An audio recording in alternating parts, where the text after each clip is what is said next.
When I mention my reaction to the COVID vaccine, I'm met with silence. Rarely do people ask questions, unless they ask, "Are you sure it was the vaccine?" Let me be clear, I had a real adverse event. My symptoms are real, and my life forever has changed. When did the burden of proof become our responsibility?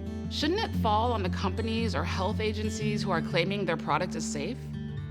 And how do I prove it to you? What would you accept? The countless medical labs that show nothing? If you're wondering how to know if these reactions are real, I ask you, how do you know they're not real? So much ugliness and bitterness from people who know just the surface of what's happened to me after this vaccine. It has become the loneliest and most isolating experience I've had in my 35 years of life. We went to the emergency room and I insisted that they check his head. And that's when we found blood clots in his brain. His risk of death from one of those thromboses becoming a catastrophic event, some of the doctors have hypothesized it was greater than 90%.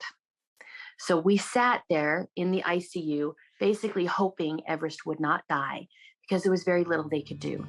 They did tests on Everest from Black Plague to HIV. They tested him for HIV twice, and they never thought to look really hard at the vaccine. They really dismissed it. In fact, when I would push them, I actually had one of the physicians say, "Why are you being so combative?" And I said, because the symptoms started the night of his shot. The doctors can't find anything wrong with you. So then they're like, oh, this must be psychological. They even tried to admit her to a mental hospital. There was a lot of questioning if I was crazy. Other people had the vaccine and they had side effects and they came back. I could not wait to pee. I'm like, I just want to give you my urine so you see that I'm not using cocaine like to keep accusing me of. I have been called a liar and a fake, and I have even been told by the ER doctors that this is all in my head. They called a social worker to have me evaluated and tried to have me committed to Western State Mental Health Hospital.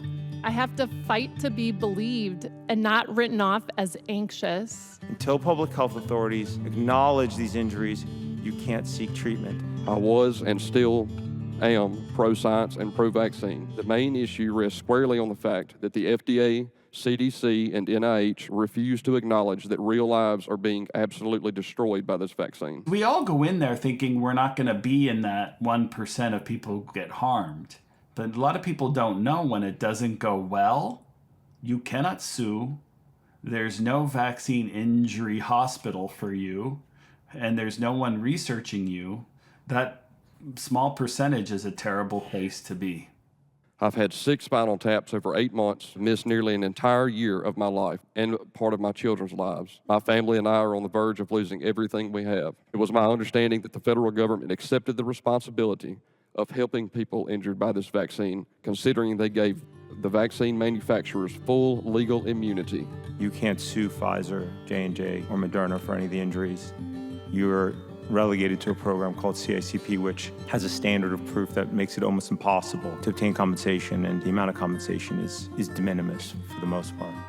My doctor called me at home and wouldn't give me an exemption. And she said, "But I believe you had an adverse reaction. I've been seeing you, and you should not get a second shot, but I'm not doing exemptions, and I won't even report it was an adverse reaction," because that's how afraid she is that the medical board's gonna. I've also asked my primary care physician for an exemption 4 times, and I live in Boise, Idaho, and yeah, the network there basically told her, under no circumstance are you allowed to get an exemption. It has become de facto impossible to get a medical exemption for a COVID vaccine in the state of California. No matter what they try, I will always fight